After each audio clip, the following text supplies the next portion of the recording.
เร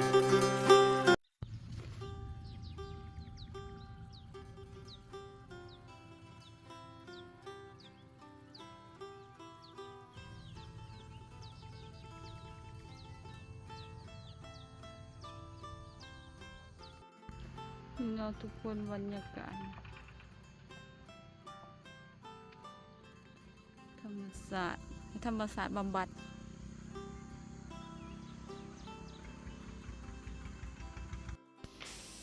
กาสบายดีเด้อมื้อนี้มาอยู่กับซองน้องอ้อนซ่าเล่าไปเนาะน้องอ้อนจะสิพาทุกคนมาเว้าเรื่องอันนั้นเนาะรุ่นใหญ่มักสาวรุ่นน้อยว่าเฮาควรมีเคล็ดลับจะได้มัดใจสาวรุ่นน้อยนะแล้วรุ่นใหญ่ความคิดสาวรุ่นน้อยจีบแบบไรจึงจะติดเนาะแต่ว่าสิเฮ็ดจะไรแบบว่าให้สาวรุ่นน้อยมักนะเบารุ่นใหญ่เนาะเบารุ่นใหญ่ควรมีเคล็ดลับจีบสาวรุ่นน้อยเบารุ่นใหญ่ควรมีเคล็ดลับเนาะหลายคนก็แบบว่าจีบสาวรุ่นน้อยบ่ติดกับว่าสาวเล่ากี่ตัวฉันจะสิเนาะจะต้องมีแต่ว่าเทคนิคที่จะจีบสาวรุ่นน้องให้ติดน้องบางคนมีเทคนิคแต่ว่าการจีบคนหนึ่งให้ติดจะต้องมีวิธีการเฮ็ดยังไงเฮ็ดเขามักเจ้าคุณเจ้าพอใจคุณพอใจในตัวเจ้า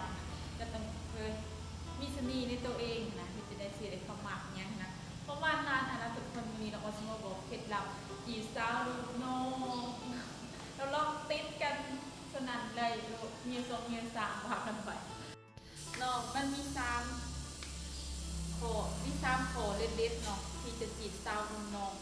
ว่าติดอยู่มัดเด้เนาะเดี๋ยวน้องอ่อนกันก่อนอื่นกะที่มียังมาโตดเข้ามาน้องอ่อนเจ็บมากก่อนเนาะก่อนอื่นเบิร์ดน้องอ่อนกะฝากทุกคนกดติดตามส่องน้องอ่อนซ่าเราไปเลยทุกคนเพื่อให้กำลังใจน้องอ่อนถ่ายคลิปต่อไปเนาะน้องอ่อนก็มากเลยเนาะในดูมากแห้งเนาะกระโปรงตัวนี้ก็ได้หนุ่มตลอดเลยเนาะแต่ว่ามันรู้สึกว่ามันเข้ากันน้องอ่อนนะทุกคนเนาะเข้ากันเนาะเขากันดีหรือเปล่ารู้สึกแกได้เท่าหรือเปล่าอายุหน่อยเก่าๆรู้สึกว่าเป็น14 ครั้งนะซึ่งอายุสิไกลหมดเด็กสร้างก็ยังอยากเป็น14 ครั้งพอเสือเนาะแต่ขอบใจFCทุกคนในร้านเนาะเขามาซัพพอร์ตและติดตามส่องน้องออนสร้างเราแต่งเด้อยังมีน้องออนกระโดดโต๊ะเนาะทุกคนจะได้ที่แบบอยากทำความสนใจน้องออนเลยเนาะน้องออนที่ไลน์เบิ้ลมาโบจังเกตทุกคนที่ว่าน้องออนเมาลาจะไปให้ทุกคนตีเตียนและคอมเมนต์น้องออนมาเลยเด้อทุกคนก็ฝากทุกคนเขาให้กำลังใจน้องออนซ่าเราไปเด้อน้องออนก็ที่มาบอกการเก็บแบบที่มัดใจสาวรุ่นน้องเนื่องเนาะสิ่งที่สำคัญคือการใส่ใจเดี๋ยวแค่เพิ่นไปตลอดนะคะทักคุยกันโลกกันทุกเว้นอาจจะมีความหักเกิดขึ้นเนาะตอนนี้ตัวนี้เป็นสำคัญเลยเนาะลืมทางสวัสดิ์ที่เขาเราบอกทางไปเนาะน้องเห็นยังที่นี่นะไอ้เป็นคนเด้อยอมทำวันๆเป็นเล็กน้อยนะทำหักไปตามวางทำไอ้ซึ่งไอ้ที่อายุ60 ปีหรือว่า50 ปีไอ้ต้องพยายามเก็บตัวคือแบบที่ตอนไอ้เป็นบ้าแต่ไอ้จีบคือว่าไอ้จีบสาวจะได้จีบตอนเป็นบ้าไอ้จะต้องจีบแบบนั้นนะสาวน้องการทับต้องมักการเอาเด็กเล็กน้อยเนาะผู้ชายบางคนกับห้ามก็ได้เนาะบางเสือกเล็กน้อยบางเสือกก็ยังเป็นเล็กน้อยเนาะคือเล็กน้อย78ด้วย20 ปีด้วย20 ปีไทยของมา20ดาวของมา20 ปีเนาะแต่ว่าเขาตะกี้ก็คือใส่ใจแต่ก็เทคแค่ยังดียังประมาณนั้นเนาะคนที่ชอบกับเมนที่สำคัญแต่ว่าคือว่ามีวันกอกวันเกิดยังจะซื้อของขวัญให้ว่าเอาใจใส่ว่าซื้อเสื้อซื้อแห้ให้นุ่งเลยว่าคือว่ายังประมาณนั้นนะกับไปเปย์ภาพที่ทำที่งาหรือว่าออกเลดเนาะภาษาละตามคิดว่าเป็นออกไปเลดยังกันเนาะประมาณนั้นเนาะทุกคนเดี๋ยวจะขึ้นมาอยู่ลายแต่อยากมีมูวินอยู่นั้นมีผู้ว่าซื้อดอกไม้มาให้นะอยากมีน้องทุกคนมึงจะเคลียร์ซื้อมาให้เนี่ยหรือว่าออกเลดออกยังก็ผู้ว่าโอ้คิวแล้วเคินนะคนผู้ว่ามันก็เคินเนาะทุกคนเนาะผู้หญิงทุกคนก็ต้องการแนวนั้นเนาะผู้หญิงก็คือผู้หญิงเนาะว่าเดี๋ยวเพลงเกิดเป็นผู้หญิงเนาะเอาใจใส่กันเล็กน้อยเนาะประมาณนั้นเนาะก็บอกไปช่องขอเนาะทุกคนคิดว่าแนวไหนทุกมาบอกว่า ขอสุดท้ายที่เด็ดๆน้องที่มัดใจสลาวอยู่มัดว่าสันแท้น้องขอนี้สำคัญที่สุดนะซ้ำขอเด็ดที่แบบมัดใจสาวน้องหรือว่าสาวเราแต่งเอาเนาะคือการแบบว่าไปมาหาสู่กันเนาะแบบว่าเดี๋ยวสิแซ่บจะสิเว้ายังไงอยากที่จะบ่มาหานแม่นบ่ได้กันเนาะทุกคนเจ้าต้องสิ่งที่สำคัญที่สุดเจ้าต้องมาหาเขาเนาะ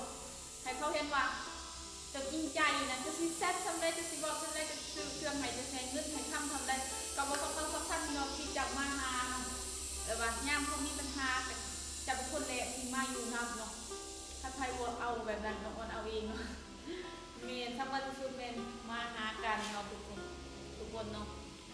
สิ่งที่สำคัญขอที่สำคัญที่สุดเมียนจะต้องเป็นมากไม่ว่าจะอยู่สหรัฐอยู่ข้างๆของเราก็อยากขั้นความหักจะอยู่ไกลกันเมียนสุดท้ายก็ต้องไปเลิกกันมันโมสูบวกอยู่ร่วมกันเนาะที่พิเทียงกันทำงานก็ยังอยู่ร่วมกันเนาะเพราะว่าเขามีความผูกพันต่อกันเขาอยู่ร่วมกันเขานอนกดกันคู่เนาะเราจะสั่นเนาะทุกคนขอที่สำคัญที่สุดเป็นขอนี้เนาะว่ามียิ่งคนใดสิว่าต้องการคนที่มาเบิ่งแย่งเดรูเบ้เนาะเงินคำกับเป็นแค่โครงภายนอกเนาะต้องหาทำกันก็ได้เนาะที่ท่านมีอยู่ร่วมกันเนาะเขาอยู่ร่วมกันนะคือว่าแต่เข้าใจกันนะ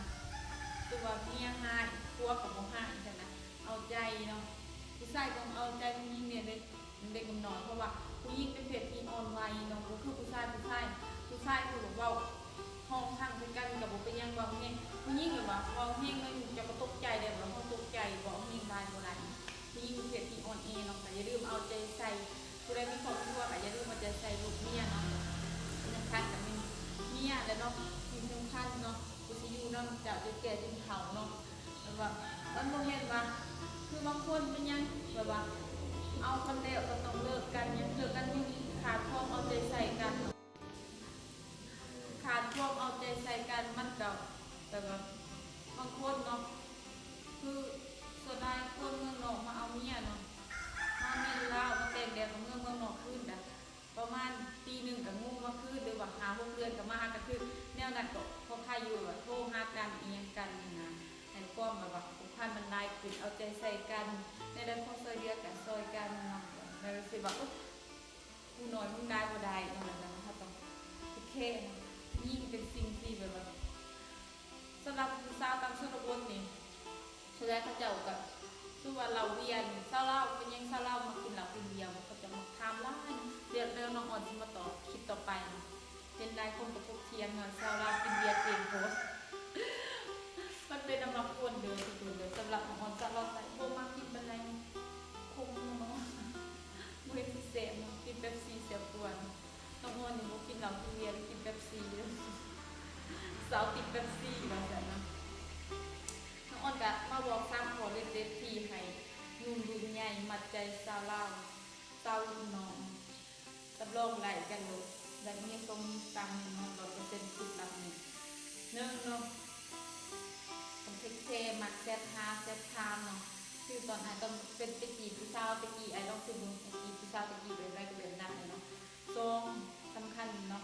ไอ้ต้องระวังคือว่ามีมันก็มาเกิดกันให้ของควันเนี่ยคือปีใหม่ไม่เกิดสกปรกการก็คือให้เด็กน้อยเนาะพอสุดท้ายมันสำคัญเนาะไอ้ต้องมาหาเขาแล้วเขาบอกมาหาเขามันเบลเขาเป็นมีคนใหม่ตรงนี้สำคัญเที่ยวไปเที่ยวมาไอ้ความเอาใจใส่ที่ดีเนาะเป็นแบบนั้น